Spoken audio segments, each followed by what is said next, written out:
Hello students, welcome back to my channel study hub. Study hub में आप सभी का स्वागत है, जहां पर हम पढ़ते हैं मैथ, ताकि बच्चे बोर्ड एग्जाम में maximum to maximum number achieve कर सके। हम स्टार्ट करते हैं क्वेश्चन नंबर 8। क्वेश्चन नंबर 8 में लिखा हुआ if A and B are -2 and 2 and -4, यानी कि दो पॉइंट दे रखे हैं जिसके कोऑर्डिनेट है -2 and 2 and -4।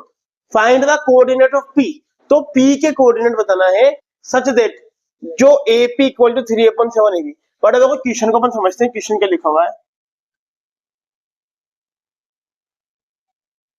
Suppose then this is A and this is B। A की वैल्यू लिखी हुई है, A के कोऑर्डिनेट है -2 एंड -2 और B के कोऑर्डिनेट है 2 एंड -4। इनके बीच में पॉइंट है P, ठीक है। इसके कोऑर्डिनेट हमारे को फाइंड करना है, यानी इसकी x और y की वैल्यू को फाइंड करना है, ठीक है। और एक बात और लिखी हुई है, क्या लिखी हुई है? AP equal to 3/7 AB। अब बड़ा देखो, बच्चे यहाँ पे अक्सर क्या गलती करते हैं, वो समझते हैं कि 3/7 लिखा हुआ है, इसका मतलब यहाँ पे 3/7 दिया हुआ है, यानी ये P है इस लाइन को 3/7 में डिवाइड करता है, लेकिन ऐसा नहीं है भाई। देखो क्या लिखा हुआ है, AP इक्वल टू 3/7 AB, यानी इस लाइन के टोटल 7 पार्ट्स हैं। इस लाइन के टोटल 7 पार्ट्स हैं, जिसमें AP के पास कितने हैं? 3, तो AB PB के पास कितने हो जाएंगे? 4। टोटल इस लाइन के 7 पार्ट है, जिसमें से AP के पास तो कितना हुआ है? 3, और वहां पे कितने हो जाएंगे? 4। यानी कि इसके जो रेशो आएंगे वो हमारे कितना लेंगे? 3/4। I hope you all are understand, ठीक है। अब क्या करते हैं, हमें पता है ये x1 y1, ये x2 y2 और ये m1 m2। हम लगाते हैं सेक्शन फॉर्मूला और इसकी वैल्यू को निकालते हैं। तो सेक्शन फॉर्मूला क्या होता है? Section formula equal to m1 x2 plus m2 x1 upon m1 plus m2 and m1 y2 plus m2 y1 upon m1 plus m2। ये हमारा सेक्शन फॉर्मूला होता है। अब वैल्यू लगा देंगे, हमको पता है ये x1 y1, ये x2 y2 और ये m1 m2। हम एक बार लिख लेते हैं ताकि देख के आसानी से लगा दें। x1 की वैल्यू कितनी है? -2। x2 की वैल्यू कितनी है? +2। y1 की वैल्यू कितनी है? -2। y2 की वैल्यू कितनी है? -4। और m1 की वैल्यू कितनी है? 3। m2 की वैल्यू कितनी है? 4। हम वैल्यू पुट करते हैं। अब क्या करेंगे, हम वैल्यू को पुट करेंगे। m1 की जगह 3 इंटू x2 की जगह 2 प्लस m2 की जगह 4 इंटू x1 की जगह -2 अपॉन 3 + 4। m1 प्लस m2 यानी कि 3 + 4। इसी तरह m1 की वैल्यू है 3 इंटू y2 की वैल्यू है -4 प्लस m2 की वैल्यू है 4 इंटू y1 की वैल्यू है -2 अपॉन m1 प्लस m2 यानी कि 3 + 4। अब सोल्व करेंगे, 3 2 ज़ा 6 प्लस को माइनस करेंगे, -4 2 ज़ा 8 अपॉन 3 और 4 7। इसी तरह -4 को 3 से करेंगे -12, -2 को 4 से करेंगे 4 2 ज़ा 8 अपॉन 3 अपॉन 3 + 4 यानी कि 7। अब देखो 8 माइनस का है, 6 बड़ा है, 8 में से 6 जाएगा, कितने बचेंगे? 8 तो माइनस का है, 6 प्लस के, तो आंसर आएगा माइनस में। 8 में से 6 माइनस करेंगे 2 अपॉन 7। 12 भी माइनस का है, 8 भी माइनस का, दोनों नंबर माइनस के, दोनों को ऐड कर देंगे, कितना जाएगा? माइनस के 20 अपॉन 7। ये हो जाता है हमारा आंसर। यानी कि हमारे P के कोऑर्डिनेट है, उसकी वैल्यू कितनी आ जाएगी? -2 अपॉन 7 एंड -20 अपॉन 7। ये हो जाता है हमारा क्वेश्चन नंबर 8 कंप्लीट। अब देखते हैं क्वेश्चन नंबर 9। क्वेश्चन नंबर 9 में लिखा हुआ है find the coordinate of point divided the line segment A and B into 4 equal parts. यानी कि एक हमारा लाइन है जिसके दो पॉइंट है A and B। A and B. A के कोऑर्डिनेट है -2 एंड 2, बी के कोऑर्डिनेट है 2 एंड 8। अब इसके लाइन के कितने इक्वल पार्ट हो रहे हैं? 4 इक्वल पार्ट हो रहे हैं, यानी कि यहाँ पे 3 पॉइंट है। अपन इसको नाम देते हैं P, इसको नाम देते हैं Q और इसको नाम देते हैं R। ये लाइन के 3 इक्वल टुकड़े होगा, ठीक है। ये यहाँ से 1 पार्ट, 2 पार्ट, 3 पार्ट, 4 पार्ट, ठीक है। लाइन के कितने पार्ट हो गए? 4 पार्ट हो गए। तो हमारे को जो बीच में पॉइंट आए हैं P, Q और R, इनके कोऑर्डिनेट फाइंड करना है। पहले किसके कोऑर्डिनेट फाइंड करेंगे? X के, उसके बाद P के, उसके बाद Q के और लास्ट में R के कोऑर्डिनेट फाइंड करने हैं, ठीक है। क्वेश्चन नंबर 2 में भी अपन इस तरह का कुछ किया था, उसमें लाइन के 3 इक्वल पार्ट हो रहे थे, इसमें लाइन के 4 इक्वल पार्ट्स हो रहे हैं, ठीक है। तो अपन देखो सबसे पहले हमको पता है P की बात करेंगे अपन, ठीक है। यानी क्या फाइंड करना हमारे को? कोऑर्डिनेट ऑफ P, P के कोऑर्डिनेट फाइंड करना है। तो ना P के जब कोऑर्डिनेट फाइंड करेंगे तो हम Q और R का जिक्र नहीं करेंगे। तो हम लाइन के कितने पार्ट हो रहे हैं? एक तो A से P और एक P से B। एक तो रहा है A से P और एक हो रहा है P से B। हमको पता है A से P में लाइन के कितने पार्ट हो रहे हैं? 1, और P से B में लाइन के कितने पार्ट हो रहे हैं? 1, 2, 3, यानी कितना रेशो आ गया? 1:3। हमको पता है ये x1 y1 होता है, हमको पता है ये x2 y2 होता है, और जो रेशो आ रहा है ये हमारा कितना आएगा? m1 m2 हो जाएगा, ठीक है। तो हम लिखते हैं x1 की वैल्यू कितनी है? -2, x2 की वैल्यू कितनी है? 2, y1 की वैल्यू कितनी है? 2, y2 की वैल्यू कितनी है? 8, m1 की वैल्यू कितनी है? 1 और m2 की वैल्यू कितनी है? 8। अपन लगाते हैं बेटा सेक्शन फॉर्मूला। सेक्शन फॉर्मूला क्या होता है? सेक्शन फॉर्मूला हमारा होता है m1 x2 plus m2 x1 upon m1 plus m2, इसी तरह m1 y2 plus m2 y1 upon m1 plus m2। ये हमारा सेक्शन फॉर्मूला। तो बट अपन वैल्यू पुट करते हैं। m1 की वैल्यू है 1 इनटू x2 की वैल्यू है 2 प्लस m2 की वैल्यू है 3 इंटू x1 की वैल्यू है -2 upon m1 plus m2। m1 की वैल्यू है 1 और m2 की वैल्यू है 3, यानी कि 1 प्लस 3। m1 की वैल्यू है 1 इंटू y2 की वैल्यू है 8 प्लस m2 की वैल्यू है 3 इंटू y1 की वैल्यू है 2 अपॉन m1 प्लस m2, यानी कि 1 प्लस 3, ठीक है। अब देखो सोल्व करते हैं। 2 1 जा 2, प्लस को माइनस से करेंगे माइनस, 3 2 जा 6 अपॉन 1 और 3 4, 8 1 जा 8 प्लस 3 2 जा 6 अपॉन 1 और 3 4। अब देखो बेटा 6 तो माइनस का है, 2 प्लस का है, आंसर किस में आएगा? माइनस में, क्योंकि 6 बड़ा है तो आंसर आएगा माइनस का। 6 में से जो जाएगा 4 अपॉन 4 और 8 और 6 कितना हो जाएगा? 14 अपॉन 4। हमको पता दोनों 2 के टेबल मारा, दोनों को 2 से कट कर देंगे। पहले 4 के टेबल में 4 कितने बार आएगा? 1 टाइम, यानी कि माइनस का 1, और दोनों 2 के टेबल में आ रहे हैं 2 2 जा 4 2 7 जा 14, यानी कितना आ रहा है? 7/2। यानी कि हमारे कोऑर्डिनेट है वो कितना आ रहे हैं? कोऑर्डिनेट आ रहे हैं माइनस का 1 पी के और 7/2। पी के कोऑर्डिनेट कितना आ गए? माइनस का 1 एंड 7/2। अब हम किसके कोऑर्डिनेट फाइंड करेंगे? क्यू के कोऑर्डिनेट ऑफ क्यू। बट जब अपन क्यू की बात करेंगे तो ए से क्यू और क्यू से बी, पी और आर का जिक्र नहीं करेंगे। तो लाइन के कितने पार्ट हो रहे हैं हमारे? ए से क्यू और क्यू से बी। ए से लेके क्यू तक लाइन के कितने पार्ट आ रहे हैं? 1 और 2, और क्यू से लेके बी में कितना आ रहा है? 1 और 2, यानी कितना आ गया?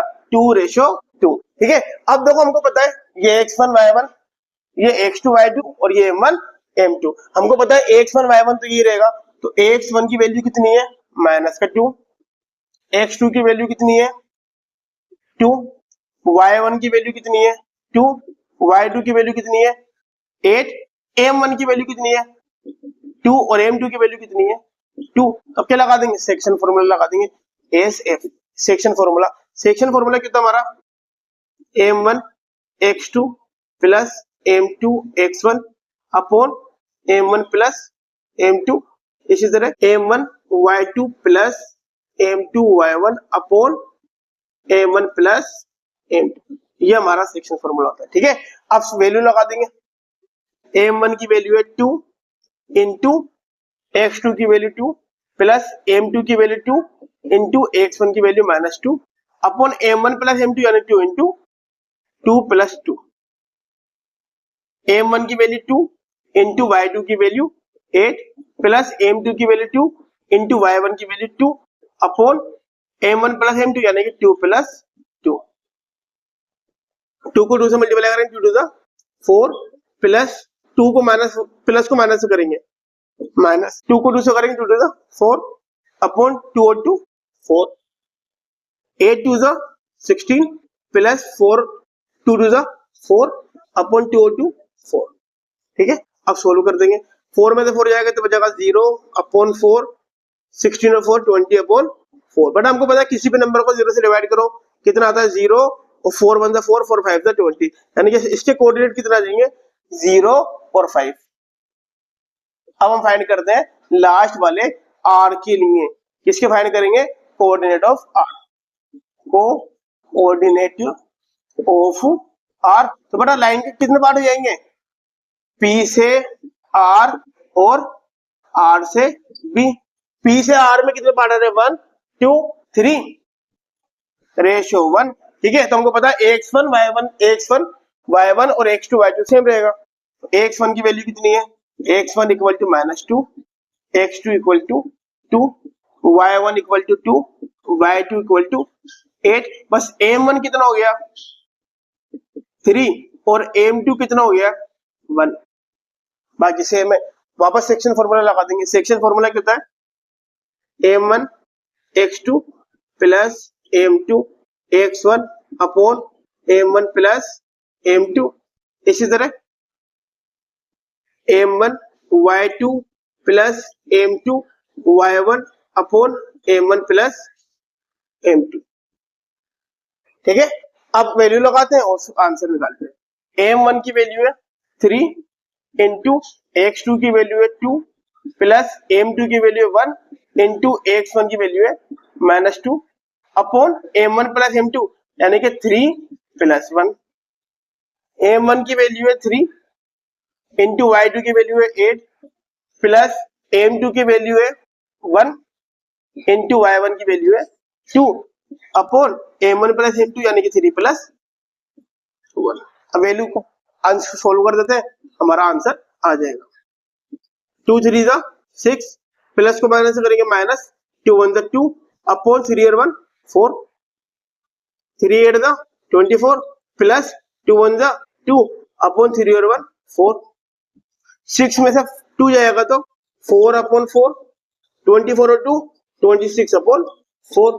हमें पता है 4 के टेबल में 4 कितने बार आएगा 1 टाइम 2 2 4 2 3 2 1 2 2 3 6 यानी कितना आ जाएगा 13 अपॉन 2। यानी कि जो हमारा r है उसके कोऑर्डिनेट कितना आ जाएंगे 1 एंड 13 अपॉन 2। इसी के साथ क्वेश्चन नंबर 9 होता है कंप्लीट। अब देखिए हम क्वेश्चन नंबर, तो बेटा आप देखते हैं क्वेश्चन नंबर 10। क्वेश्चन नंबर 10 इस एक्सरसाइज का लास्ट क्वेश्चन है। इसको करते हैं और करते हैं इस चैप्टर को क्लोज।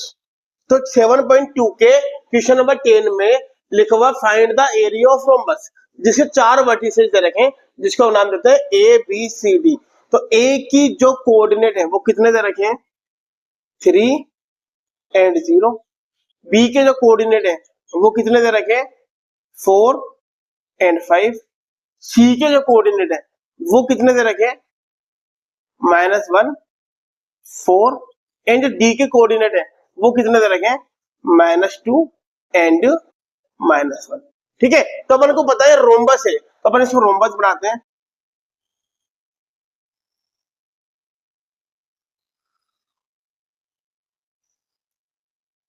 ठीक है, तो इसको नाम देंगे अपन ए, इसको नाम देंगे बी, इसको नाम देंगे सी और इसको नाम देंगे डी।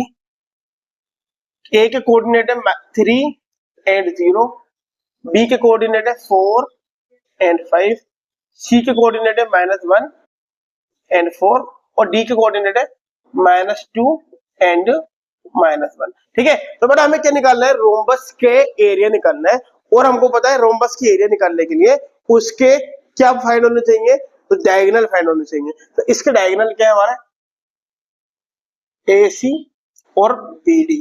ठीक है, एरिया ऑफ रोम्बस का फॉर्मूला क्या था, 1/2 इनटू प्रोडक्ट ऑफ इस डायगोनल, मतलब 1/2 into first diagonal into second diagonal. ठीक है, तो पहले अपन डायगोनल फाइंड करते हैं। सबसे पहले अपन को क्या करेंगे, इसकी जो डायगोनल है उसकी लेंथ मालूम होनी चाहिए। अब लेंथ मालूम करने के लिए अपन क्या लगाएंगे, डिस्टेंस फॉर्मूला लगाएंगे।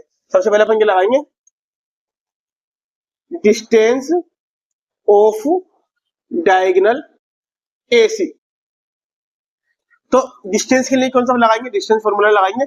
डिस्टेंस फॉर्मूला कितना हमारा, x2 माइनस x1 का square plus y2 minus y1 का स्क्वायर और अंडर रूट। बड़ा जब हम a और c की बात कर रहे थे, a वाला x1 y1 और c वाला x2 y2, तो हमारे x2 की वैल्यू कितनी है, -1 माइनस x1 की वैल्यू कितनी है 3 का स्क्वायर प्लस y2 की वैल्यू कितनी है 4 माइनस 0 का स्क्वायर और अंडर रूट। -1 और -3 दोनों माइनस के, दोनों को ऐड कर देंगे, कितना जाएगा माइनस का 4 का स्क्वायर प्लस 4 में से 0 जाएगा, कितना बचेगा 4 का स्क्वायर।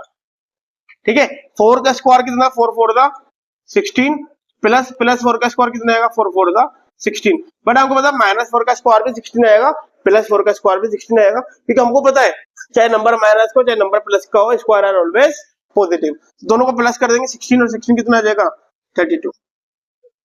और अगर 32 का फैक्टर करेंगे तो कितना आता है हमारा, 2 से जाएगा 16 टाइम, 2 से जाएगा 8 टाइम, 2 से जाएगा 4 टाइम, 2 से जाएगा 2 टाइम और 2 से जाएगा 1 टाइम। यानी 32 का फैक्टर कितना आ गया, 2 इंटू 2 इंटू 2 इंटू 2 इंटू 2। हमको पता है रूट के अंदर जिसका पेयर बन जाता है वो बाहर निकल जाता है, इन दोनों का पेयर बन गया, ये बाहर आ गया, इन दोनों का पेयर बन गया, ये बाहर आ गया, ये बच्चा जो बचता है उसको अंदर छोड़ देता है। 2 टू 4 रूट अंडर रूट 32 को अपन क्या लिख सकते हैं, 4 अंडर रूट, यानी कि हमारा डायगोनल AC है उसका डिस्टेंस कितना आ गया, 4 अंडर रूट 2। अब अपन निकालेंगे डायगोनल B और D की डिस्टेंस। तो B और D का डिस्टेंस निकालने के लिए क्या निकालेंगे, B और D के बीच में डिस्टेंस फॉर्मूला लगाएंगे। तो क्या लगाएंगे अपन, distance of diagonal BD। Distance निकालने के लिए क्या लगाएंगे हम, डिस्टेंस फॉर्मूला लगाएंगे। डिस्टेंस फॉर्मूला कितना हमारा, यहां लिख देता हूं मैं, x2 माइनस x1 का square plus y2 minus y1 का स्क्वायर और अंडर रूट। ठीक है, अब देखो अपन B और D की बात कर रहे हैं, तो B वाला तो x1 y1 और D वाला x2 y2। तो x2 की वैल्यू कितनी है, -2 माइनस 4 का स्क्वायर प्लस y2 की वैल्यू कितनी है, -1 और -5 का स्क्वायर और अंडर रूट। ठीक है, अब हमको पता 2 भी माइनस का है, 4 भी माइनस का, दोनों माइनस के, दोनों को ऐड कर देंगे, -6 का स्क्वायर प्लस 5 भी माइनस का है और 1 भी माइनस का है, दोनों माइनस के, दोनों को प्लस कर देंगे, -6 का स्क्वायर। ठीक है, और अंडर रूट -6 का स्क्वायर कितना होता है 36 प्लस -6 का स्क्वायर कितना होता है 36, दोनों को प्लस कर देंगे, कितना आ जाएगा अंडर रूट 72। 72 के फैक्टर निकालते हैं, 2 से जाएगा 36 टाइम, 2 से जाएगा 18 टाइम, 2 से जाएगा 9 टाइम, 2 से जाएगा 3 से जाएगा 3 टाइम और 3 से जाएगा 1 टाइम। बट हमको पता है इसका पेयर बन जाता है, उसको बाहर निकाल देते हैं। 3 का पेयर बन गया 3 बाहर आ गया, 2 का पेयर बन गया 2 बाहर आ गया, पेयर किसका नहीं बना 2 का, तो अंदर ही रहेगा, तो मल्टीप्लाई कर देंगे 3 टू 6 रूट 2, यानी कि रूट 72 की वैल्यू कितनी लिख सकते हैं अपन, 6 रूट 2। ठीक है, यानी डायगोनल AC की वैल्यू कितनी आएगी, यहां से लेके यहाँ तक का डिस्टेंस आ गया 4 रूट 2 और यहां से लेके यहाँ तक का डिस्टेंस आ गया 6 रूट 2। हमें क्या निकालना है, अब हमें निकालना है एरिया ऑफ रोम्बस। क्या निकालना है, area of rhombus, area of rhombus. और बड़ा एरिया ऑफ रोम्बस हमें क्या, हमें पता है क्या होता है 1/2 इनटू प्रोडक्ट ऑफ इस डायगोनल, यानी 1/2 इंटू डायगोनल 1 इंटू डायगोनल 2, दोनों को आपस में मल्टीप्लाई कर देंगे। तो क्या होता है 1/2 इंटू डायगोनल 1 इंटू डायगोनल 2, ठीक है। तो 1/2 हमारा सा कैसा मल्टीप्लाई डायगोनल 1 की, यानी कि AC डायगोनल 1 की वैल्यू क्या हमारी क्या मानिए बनने, AC की वैल्यू इंटू डायगोनल 2 की समानीय बनने BD की वैल्यू को माना है, ठीक है। तो 1/2 हमारा ऐसा कैसा इंटू AC की वैल्यू कितना है हमारी 4/2 इंटू BD की वैल्यू कितना है हमारी 6/2। अब इसको नॉर्मल मल्टीप्लाई कर देते हैं 1/2 ऐसा कैसा 4 को 6 से करेंगे 4 6 24 इंटू √2 को √2 से करेंगे, हमें पता रूट के नंबर से मल्टीप्लाई करते हैं तो √2 हट जाता है खाली 2 आएगा, ठीक है। तो 2 से 2 कट जाता है, कितना बचेगा 1 इंटू 24 को 1 से मल्टीप्लाई करें कितना आएगा 24। तो हमारा क्या जाता है आंसर, यानी इस रोम्बस का जो एरिया है हमारा कितना आ जाएगा 24 square unit, 24 square. I hope आप सभी के क्वेश्चन नंबर 10 भी समझ में आया है। इसी के साथ 7.2 एक्सरसाइज नंबर हमारी होती है कंप्लीट, कोऑर्डिनेट ज्योमेट्री चैप्टर हो जाता है कंप्लीट। अब नेक्स्ट वीडियो में मिलते हैं किसी नए टॉपिक के साथ, किसी नए चैप्टर के साथ। तब तक के लिए आपको पूरी 7.1 और 7.2 की प्रैक्टिस करनी है। वीडियो अच्छी लगी है तो वीडियो को लाइक करना है, हमारे चैनल स्टडी ऐप को सब्सक्राइब करना है। बाय।